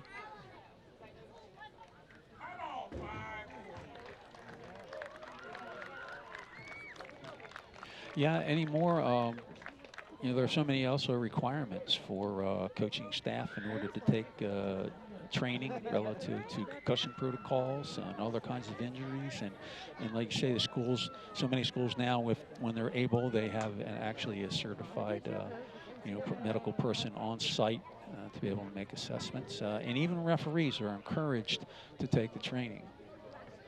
And ultimately, what happens on that field is the referee's responsibility, and they have the ultimate say on whether or not a player is allowed to continue. Chase Pamela, the young man for the Huskies who went off the field. Excuse me, for Tech.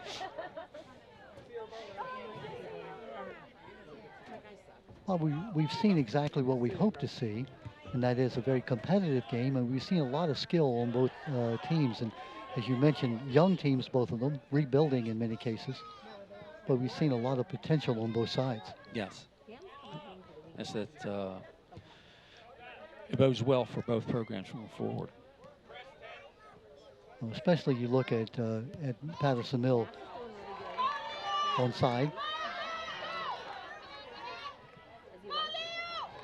Good job by the defender.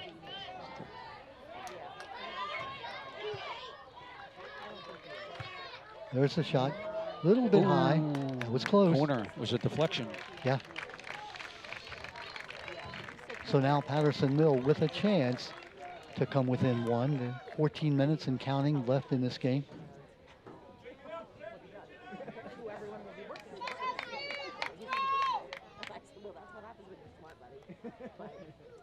Golden opportunity. Brendan Stribe, the goalie. I don't know if that was purposely hit low or just maybe a miss kick. Miss kick. That's going to be wide. So another opportunity by the boards for Patterson Mill. 5-3 the score. It was 2-1 at the half. 3-1 and then 4-1. Came to within 4-2, and then Hall with his third goal made it 5-2. Stefano with the goal for Patterson Mill, making it 5-3, and that's where we are with 13 minutes and counting left in the game. He's over in their room, and that's Nick and Jack, which is like hilarious. He's something, let me tell you. Pass just a little bit tall. Tried to make the give and go. Yeah.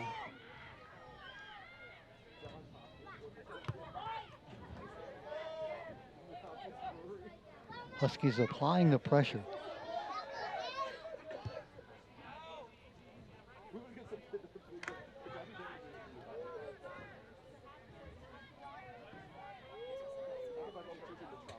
I've really noticed an uptick in the Patterson Mills, just their I want to attitude.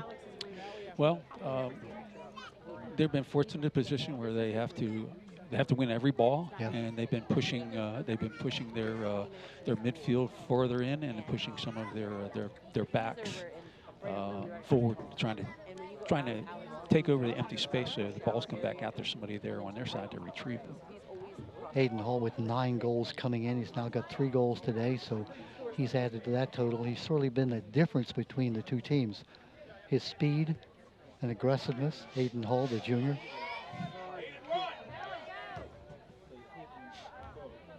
Number 10 for Hartford Tech.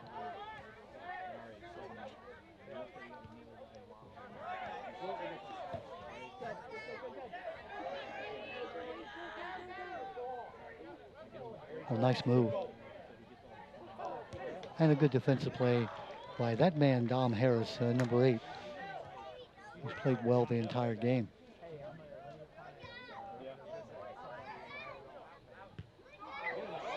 Just a bit high. Nice strike, though. It was.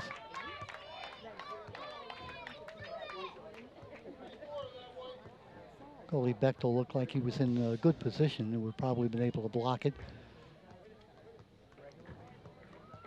Coming up on the 11-minute mark left in the game.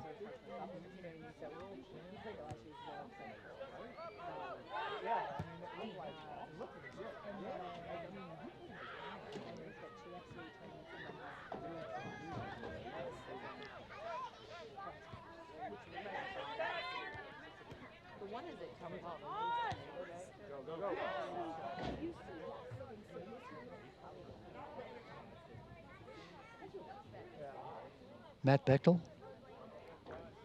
punts the ball about half the field.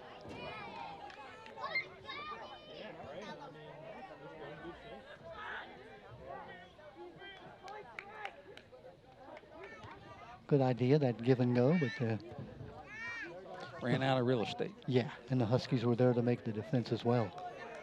Coming up on the 10-minute mark left in the game, 3/4 of the way through this second half.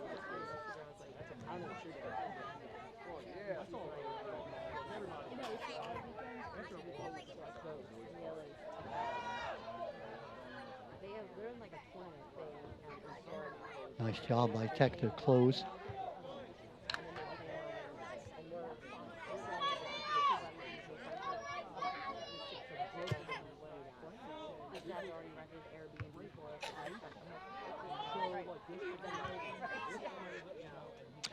Nice settle. Was that. Causing Goldie Brendan Strive to dive and make the save. Probably, I don't know about you, but I've just really been impressed, as I said before, how the Huskies have gotten off the mat, if you will, and have really taken the game to Hartford Tech here in the second half. Yeah, they're controlling the game. We've seen Tech still have a few breakaways, trying to use that up front speed that they have, but the Huskies have been winning the game at midfield. Yeah, I mean, they were down 4-1, the Huskies were, and came back, and now it's at 5-3, and as you mentioned, that missed penalty kick certainly would have made a difference, but they're determined to try to get that goal that would make it really just anybody's game at 5-4. And a 2-goal cushion, Bob, it almost seems like it's a mountain to get over. And once you get that goal that you're within 1 goal, you know, then it's almost like, okay, we're on almost even terms at this point. Throw it in by Tech. And a breakaway. Is that the Hall again with that? Yeah. Yes. That calf? Yes. We saw Aiden Hall go down earlier with a cramp. Probably most of our folks in our audience have had a cramp from time to time in athletics. You just feel like your leg is coming off. The pain is intense. It's not something you can just ignore.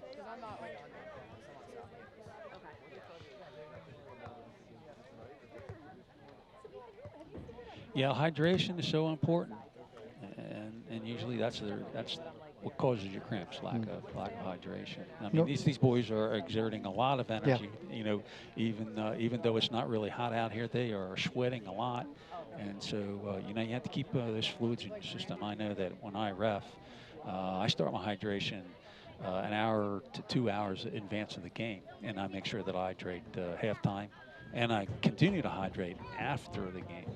Nice picture of Old Man Moon here at Patterson Mill. Beautiful, beautiful night. You mentioned normally you see uh, the cramps occurring in warmer weather, but once you get a cramp, it seems like even though you hydrate after you got that cramp, it just seems like you get it again and again and again. This time Aiden Hall looks like he's going to go off the field. We're not sure if we'll see him again. Walking under his own power with the aid of the trainer.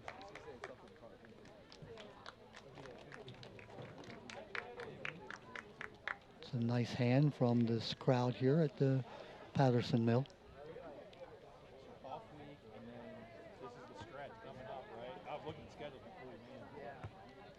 It's a key member of the Harper Tech squad, Aiden Hall. He's been the man who scored the 3 goals and really has put the pressure on Patterson Mill. So, you know, if you're Patterson Mill, hey, we're sorry that he got hurt, but let's take advantage now.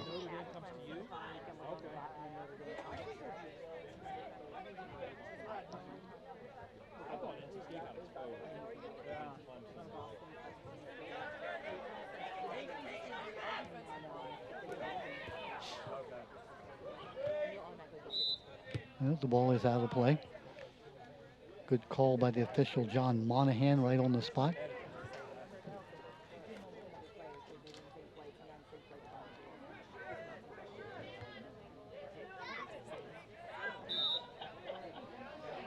Xavier Gasdia.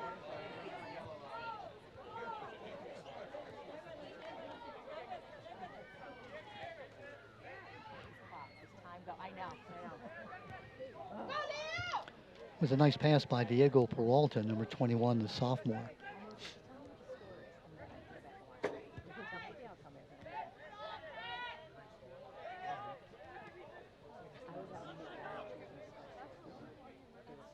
Ben Kendrowski, number 7 for Harper Tech. Looks like he may have taken over that center role that Aiden Hall had occupied. Inside 7 minutes left. 2-goal lead for Harper Tech.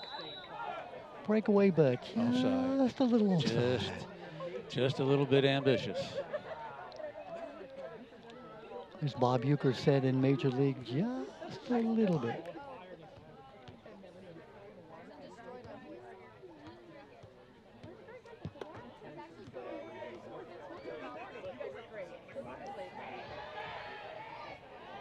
Good job coming out and making that sliding pickup, Brendan Stribe.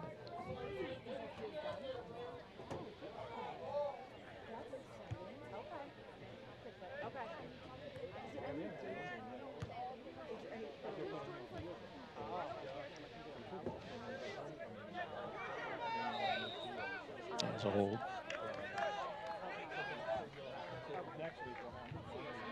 Inside 6 minutes now.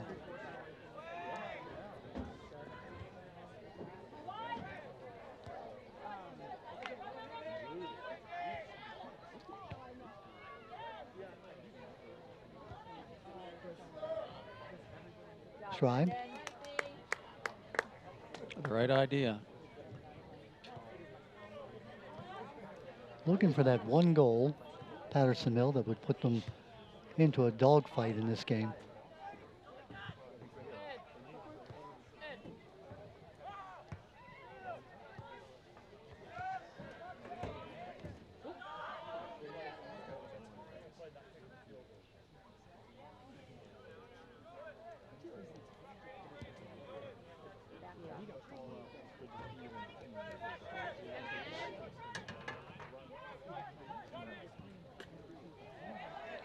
Inside 5 minutes.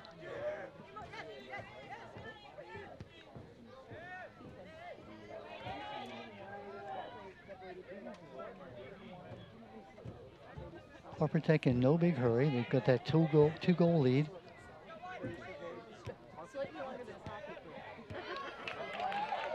Nice give and go.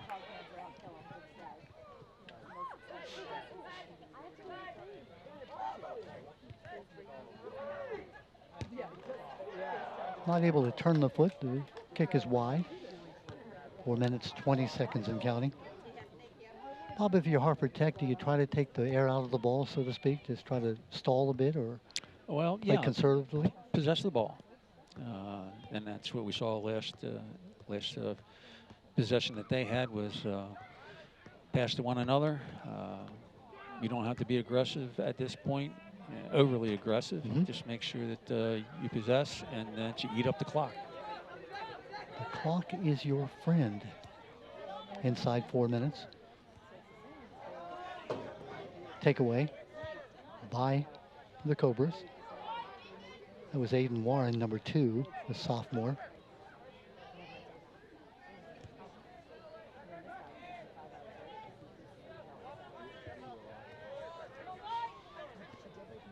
Out of play. Throw in.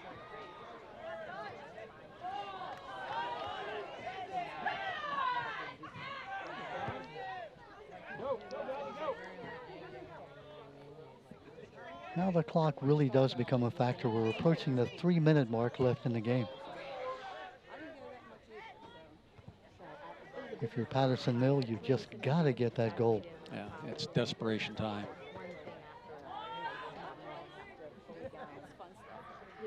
The 2-goal cushion on the strength of Aiden Hall, the young man who just went out with that cramping problem.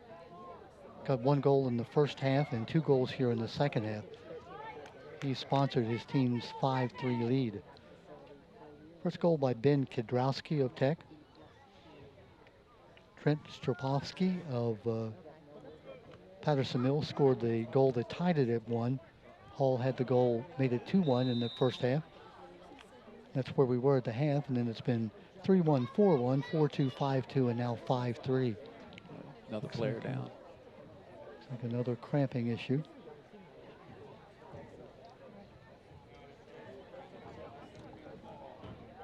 That's a few players off of Tech's team that have had this cramping issue. And we, So, Bob, other than the one who's down, we see another player here on the far side who has a cramping issue also. So, you know, they're just trying to keep their legs loose. And Patterson Mill the same way. Another player for Patterson Mill has gone down. All right, see you guys. See you. I was going to say, you're lucky to pull it on the way up. Getting it to you. So with 2 minutes and 25 seconds left in the game.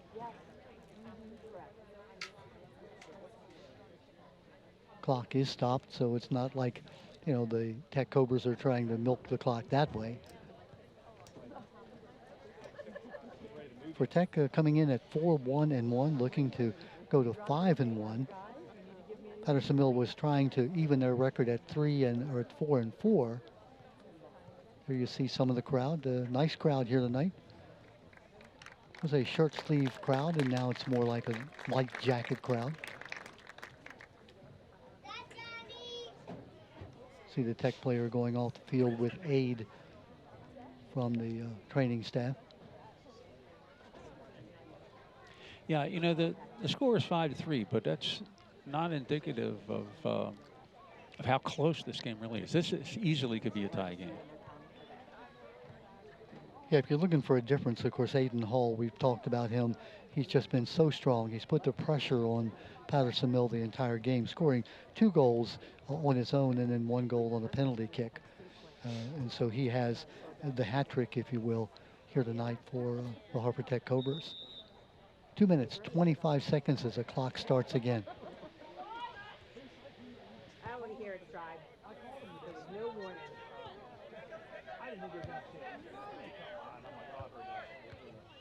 Cobras content to just kick the ball around, let the clock wind, coming up on 2 minutes. Passing now the 2-minute mark.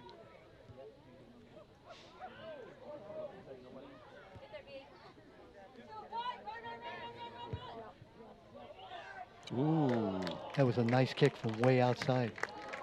A little bit wide. I think the keeper would have had it covered, but still a nice strike. It was a nice strike.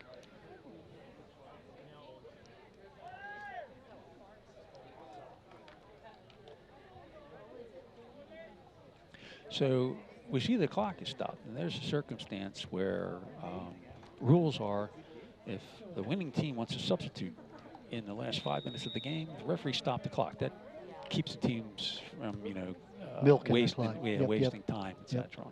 Well, it is 1:35, so all intents and purposes, to score 2 goals in a minute 30, that's going to be a tall order for Patterson Mill. Stranger things have happened. Just not quite able to get the ball centered in front of the net. Minute 20.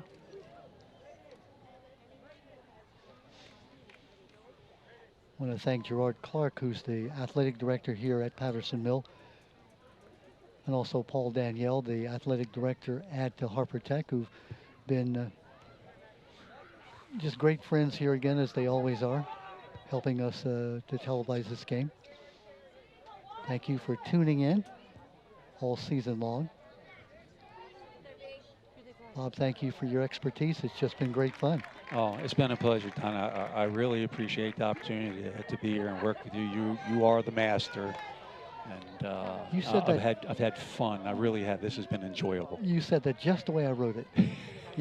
Master, you even used that inflection I asked you to use. 30 seconds to go. I'll sit here or I'll watch our games, and most of the time I'm focused on what the referees are doing, because I'm a referee, and that's where my focus usually is. But this really gives me an idea, or an opportunity to focus on what's going on the field and watch the play, and it's really good. I've enjoyed this. We've seen some really great soccer this season, and I'm looking forward to doing this again. 1 second, and there's the horn that ends the game. And indeed, the Harper Tech Cobras have come here to Patterson Mill for their home game, and they've won it by a score of 5-3. Those 3 goals by Aiden Hall. Recap the scoring for you. Ben Kidrowski, the first goal of the game, 36-49. That for Harper Tech. At 28-45, it was Stopolsky, Trent Stopolsky, who scored for the Patterson Mill Huskies, tying it at 1-1. Then Hall got a goal at 23 minutes left in the half. That made it 2-1. That's where we were at halftime. Came out in the second half, and we talked about, Bob, that tremendous goal, that sort of back-footed hit by Prevost for Harper Tech that got the goal that was a backbreaker for Patterson Mill, making it 3-1. Hall scored again, making it 4-1. Josh Nago for Patterson Mill made it 4-2, and then Hall with the penalty kick at 5-2 put the game pretty much out of reach. But Chris Stefano then scored for Patterson Mill, made it 5-3, and then that was at 19:09. Neither team scored from that point. Try as Patterson Mill tried to get within that goal, they weren't able to get there. Credit the Harper Tech defense. Credit the fact that they seem to be a little bit more experienced. They seem to have the game under control most of the game. But give Patterson Mill a lot of credit there in that second half especially. They just seem to pick it up a notch. Yeah, their back was against the wall, and they didn't show any quit. And that's what you love to see in high school sports. Choked my partner up there. Yeah, You're right there. That night air beginning to occur. So hope you have enjoyed it.